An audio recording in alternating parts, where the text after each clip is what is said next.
Apa yang terjadi jika inflasi terus naik? Bayangkan ini, hari ini kamu membawa uang Rp100.000 ke supermarket, tapi beberapa tahun lagi, uang yang sama mungkin hanya cukup membeli setengah dari barang yang sama. Inilah yang terjadi ketika inflasi terus naik. Apa itu inflasi? Inflasi adalah kondisi ketika harga barang dan jasa terus meningkat, sementara nilai uang kita semakin menurun. Artinya, uang yang kamu pegang hari ini tidak akan memiliki kekuatan yang sama di masa depan. Contoh, dulu uang bisa membeli banyak barang, sekarang jumlah barang yang bisa dibeli semakin sedikit. Kenapa inflasi terjadi? Salah satu penyebab utama inflasi adalah jumlah uang yang beredar semakin banyak. Ketika ekonomi mengalami masalah atau krisis, banyak negara mencetak lebih banyak uang untuk menjaga ekonomi tetap berjalan.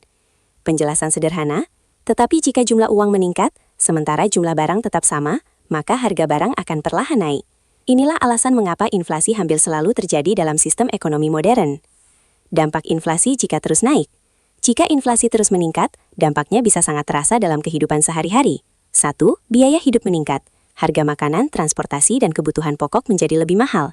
2. Nilai tabungan menurun. Uang yang disimpan perlahan kehilangan daya beli. 3. Tekanan ekonomi meningkat. Banyak orang harus bekerja lebih keras hanya untuk mempertahankan standar hidup yang sama. Apa yang dilakukan orang saat inflasi?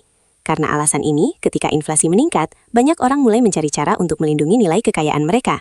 Beberapa aset yang sering dipilih, emas, properti, saham, bahkan aset digital seperti Bitcoin. Aset-aset ini sering dianggap mampu menjaga nilai kekayaan ketika uang kehilangan daya beli. Inflasi adalah bagian dari sistem ekonomi modern. Hampir semua negara di dunia mengalaminya. Tetapi memahami bagaimana inflasi bekerja dapat membantu kita membuat keputusan finansial yang lebih bijak. Karena pada akhirnya, yang paling penting bukan hanya berapa banyak uang yang kita miliki, tetapi berapa besar nilai uang itu di masa depan. Menurut kamu, apakah inflasi akan terus naik di masa depan? Tulis pendapatmu di komentar.